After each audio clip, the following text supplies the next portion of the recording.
O ano novo chega e as guerras pelo mundo continuam fazendo milhares de vítimas e destruindo nações. A reportagem é de Camila Yunis.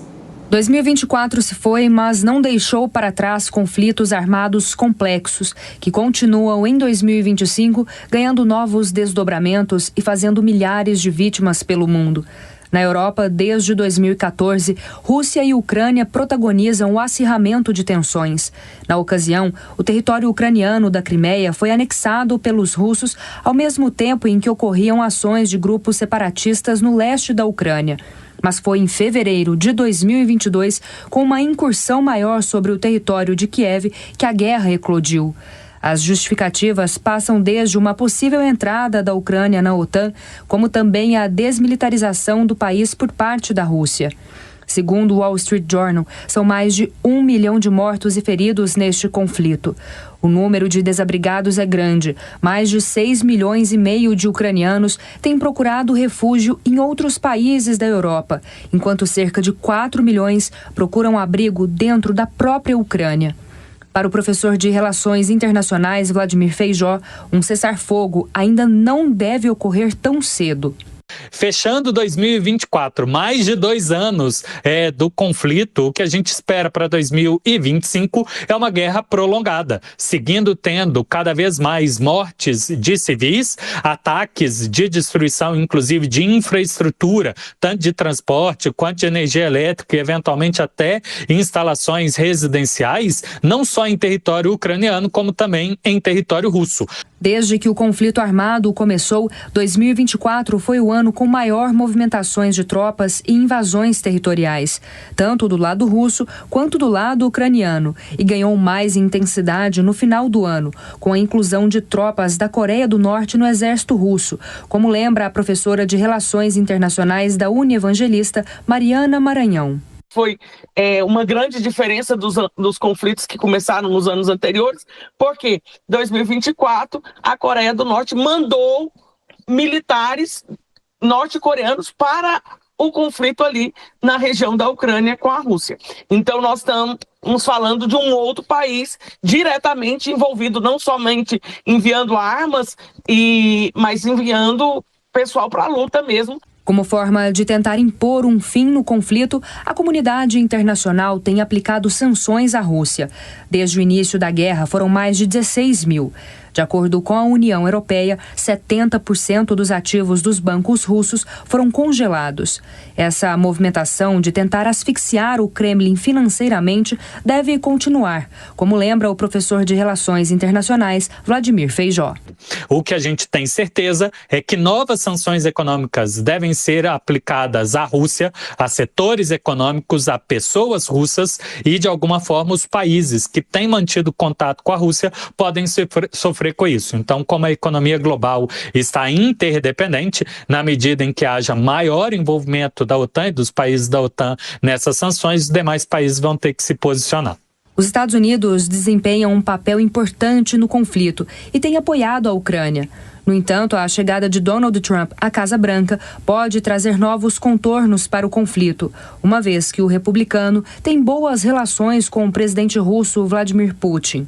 Para a professora de Relações Internacionais, Mariana Maranhão, os próximos passos do conflito dependem da postura de Trump. O Trump toma posse dia 20 de janeiro. Então, esse um mês, eu acho que vai ser muito decisivo nesse conflito, para saber se nós vamos continuar 3 anos de conflito sem previsões de fim, ou se o Trump vai conseguir fazer esse cessar-fogo. O Trump ele não pode deixar o Zelensky na mão, né? Eu acho que nesse momento, até porque muitos dos países ali da Europa não querem que o Putin saia vitorioso desse conflito, porque se abandonar o Zelensky, o Putin sairia vitorioso. Em 2024, outra guerra continuou fazendo vítimas e destruindo nações. Em outubro, o conflito armado entre Israel e Hamas completou 1 ano, com a participação mais ativa de um ator que movimentou o xadrez internacional. A atuação do Irã, através do financiamento de grupos terroristas como o Hezbollah no Líbano, o Hamas na Palestina e os Houthis no Iêmen, fez o conflito ampliar. Há anos, o Irã investe nesses grupos para atacar Israel. No final de novembro, após ataques intensos entre o Estado judeu e o grupo libanês, foi aprovado um cessar-fogo. O acordo, mediado pelos Estados Unidos, estabelece uma trégua de 60 dias nas ofensivas e terão de recuar as tropas nos territórios que ambos avançaram. A recente queda do ditador sírio Bashar al-Assad embaralhou ainda mais as peças no Oriente Médio. Após 50 anos da família Assad no poder, opositores avançaram e chegaram até a capital Damasco, impondo um novo regime e forçando a fuga do ditador. As movimentações também deixaram Israel em alerta, que voltou a lançar mísseis na Síria. Que somente encerrou-se a dinastia, a ditadura da família Assad, né, que começou lá em 71 com o pai dele e depois em 2000 com ele, porque o Hezbollah caiu.